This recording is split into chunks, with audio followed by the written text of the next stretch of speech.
Nikola Tesla was a great inventor and a great humanitarian. Well, Tesla wanted to get into his field, which was free, if you will, energy that comes from the surroundings. He was hired by J.P. Morgan to work with Westinghouse and Edison companies and the East Coast. And Tesla said, I've got it made. I think we can now transmit electrical power through the Earth, through the ionosphere, without any wires or telephone poles. If you gave a device, like a free energy device, a generator that would service all their needs in their home for free, they could then bring out their creative talents, which they were born with and have been suppressed because they've had to toil for a living. They could be tremendous artists beyond our dreams, tremendous engineers beyond our dreams. J.P. Morgan was not buying it. He said, no, we're going to have to tear this stuff down. So Tesla kind of pulled back into himself and decided, well, I guess it's not time for this. Well, at that time, he was living in the New Yorker Hotel, actually, in New York. And there was a fellow by the name of Otis Carr who he's going to school, and to supplement his income, he worked as a clerk in this hotel. And Tesla and him became acquainted, and Carr was a sponge. He loved science in every way, shape, or form, but he was a natural science. He believed in the same thing Tesla did, that there's no limits to natural science, and everything should be on a simple level. Tesla said, they're not interested in my time. I want you to take everything I can teach you and go in your time and see if they'll listen to you. And if you don't make it, you're going to have to pass it on, because at the rate we're going, we're on a self-destructive course. Carr said, I will, and he got his own lab started and started really getting into a lot of free energy devices and building them. So he built a spaceship? Mm-hmm. He's building small spaceships then, and he had different sizes, different models. So tell us how you met Otis Carr and how you began working with these flying saucers. There's a company, Advanced Kinetics, in Costa Mesa. That's where we were living, in Costa Mesa, California. And they're looking for a research and development laboratory technician.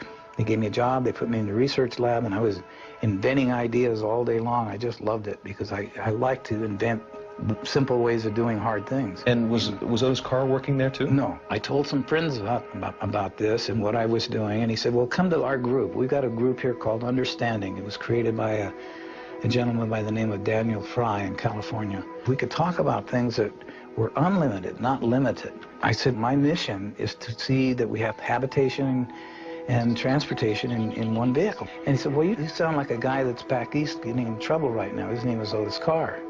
And he put in a patent for a levitation device, and they wouldn't give him the patent. He said, you got to pull that levitation out and anchor it on the ground, and we'll give you a patent on an amusement device.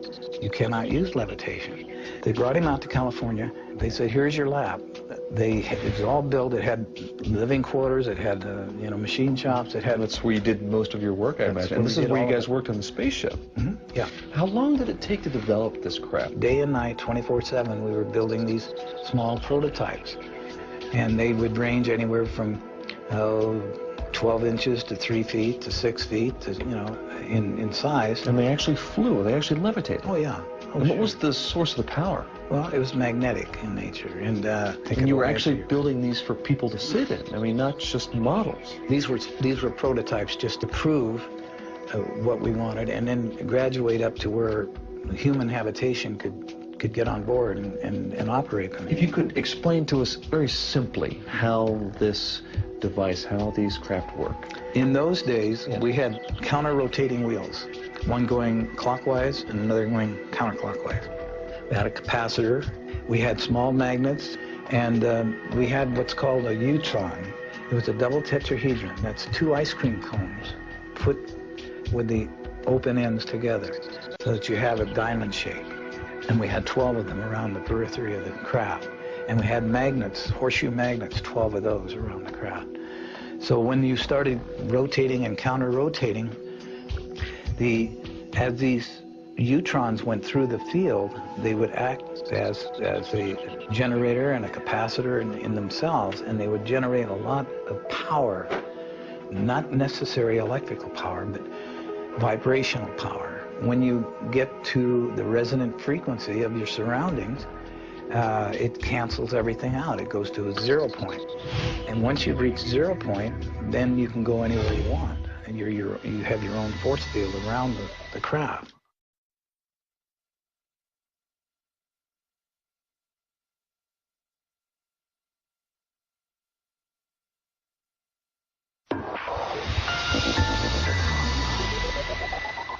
You control its up and down and left and right movements by how fast it spins or other gyros in there? Yeah, the ones with the models we had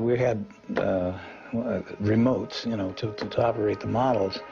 But when you get up into the larger craft, it's not necessary, because everything then, as Carr was explaining the difference between the brain and the mind, is synergetic. You operate the craft like it was a friend. It's like it was a living thing, because Connect with the craft. yes, and that's the only way that our particular craft would work. There's a mental interface? Yes. So it's Wow. kind of like Yes. the thoughts carry out a vibration as well, and you have to go in harmony with the ship. So some sort of morphogenic field was created, perhaps, some sort of almost Yeah. living field. Yeah, absolutely.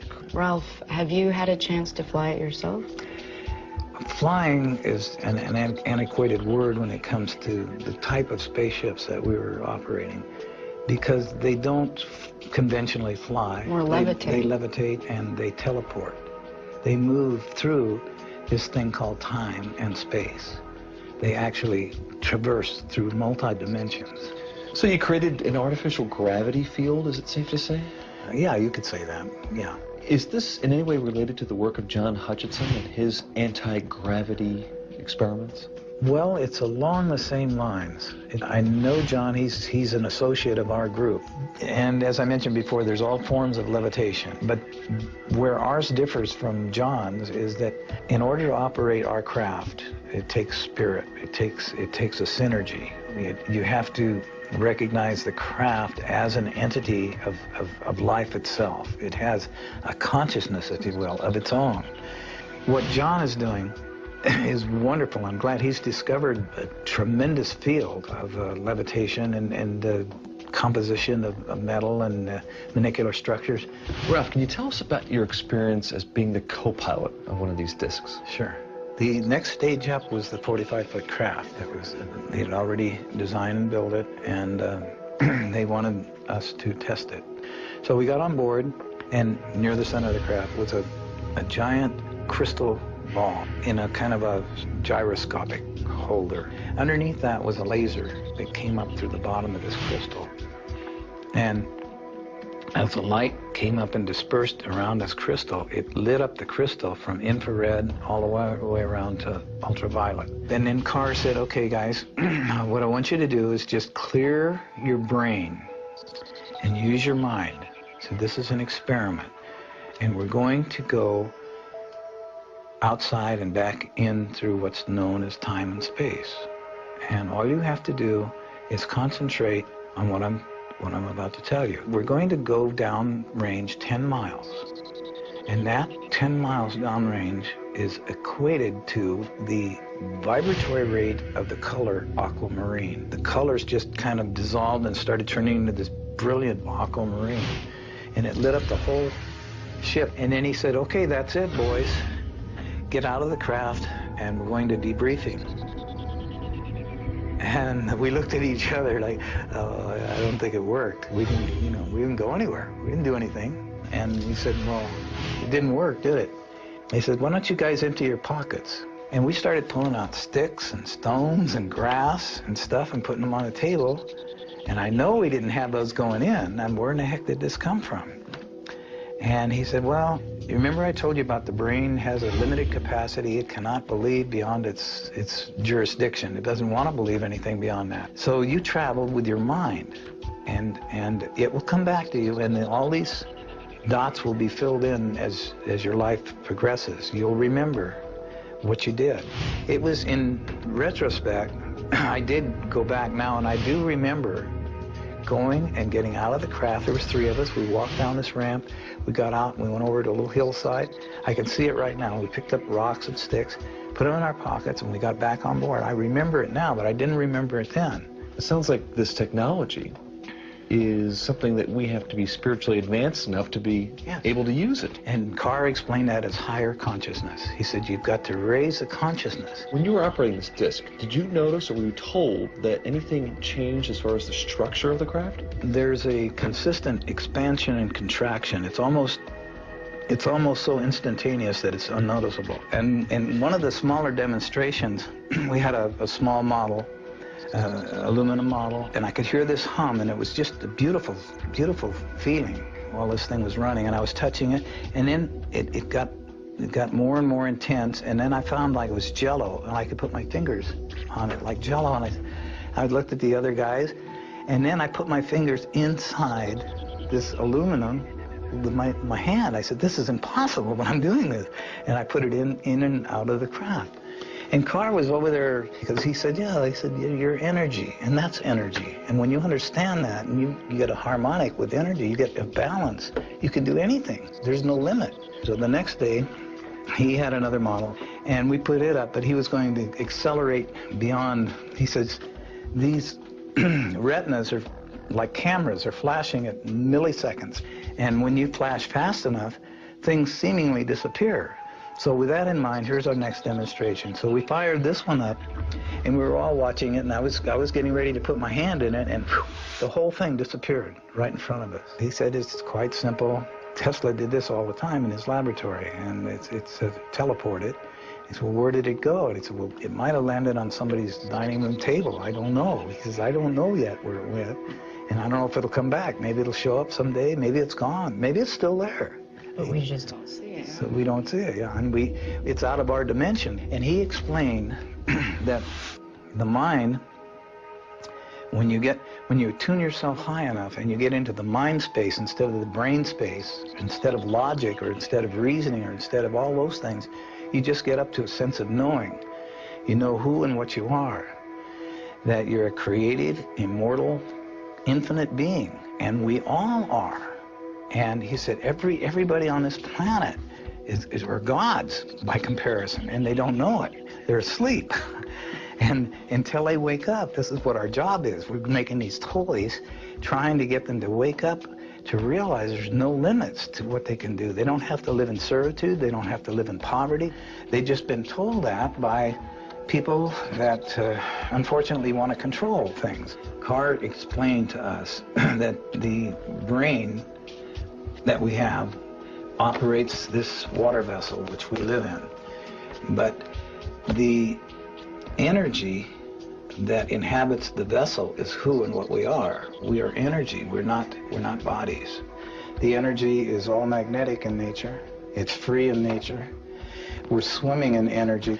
Well, before we could get any further with it, we were invaded, if you will, by people with a piece of paper that said they were at this time closing us down. The paper read that we were attempting to overthrow the monetary system of the United States, and that could be construed as high treason, and we were shutting you down and confiscating all your equipment. Wait a minute. Didn't John Hutchison say the same thing about the Canadian government? That they confiscated his entire lab at one time? I stayed in touch with Carr as much as I could, but as soon as I contacted him, I was contacted by somebody. We told you to stay away from even thinking about this. Well, what did the energy companies do to Carr? The powers that be, namely the power companies, weren't quite interested in anything that to do with Tesla or Carr. They didn't want this information out. It was even beyond the energy company. It came down to, and it can be traced to this day, back to the international banking system out of England. That's where this all started, the monetary system per se. Because his inventions were so revolutionary, would it upset the whole banking system? Yes, it would upset everything. They had a very, very earnest effort put forth to eliminate Carr and his inventions and his ideas.